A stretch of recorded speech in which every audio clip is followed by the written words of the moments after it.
নবীজি বলেন, কারো অন্তরের মধ্যে যদি গম পরিমাণ, জব পরিমাণ, সরিষার দানা পরিমাণ ঈমান থাকে, গম পরিমাণ, জব পরিমাণ, সরিষার দানা পরিমাণ ঈমান, এই মানুষটা যদি বিভিন্ন অপরাধের কারণে জাহান্নামের সাজা ভোগ করতে হয়, জাহান্নামের সাজা ভোগ করার পর আমি নবী বলে দিলাম, একদিন জাহান্নাম থেকে বের হয়ে ওই সরিষা পরিমাণ ঈমানের কারণে আল্লাহর জান্নাতে প্রবেশ করবে।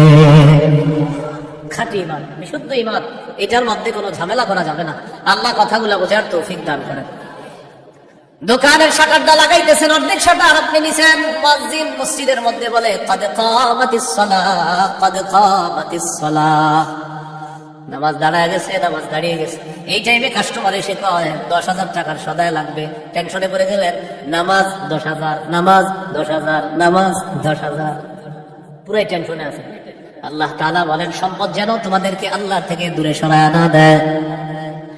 নামাজ দাঁড়িয়ে গেছে, আপনি শাটারও লাগাইতেছেন নামাজে যাওয়ার জন্য, আল্লাহ তাআলা বলেন, এই শুনো, সম্পদ যেন আল্লাহ থেকে দূরে সরায় না দেয়।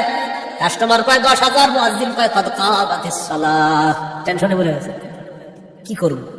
সূরা তাহার 132 নম্বর আয়াতে আল্লাহ বলেন, লা নাসআলুকা রিজকা নাহনু নারযুকুকা, নবী আপনার কাছে আমি রিজিক চাই না, আমি আপনার রিজিক দেই।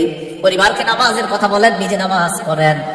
নামাজের পর আল্লাহ তাআলা রিজিকের কথা কেন বললেন? কারণ রিজিকের টেনশনে মানুষ নামাজ থেকে দূরে থাকে। আল্লাহ বলেন, বান্দা তুমি নামাজে যাও, আমি তোমার থেকে রিজিক চাই না, আমি আল্লাহ তোমাকে রিজিক দিয়ে দেই।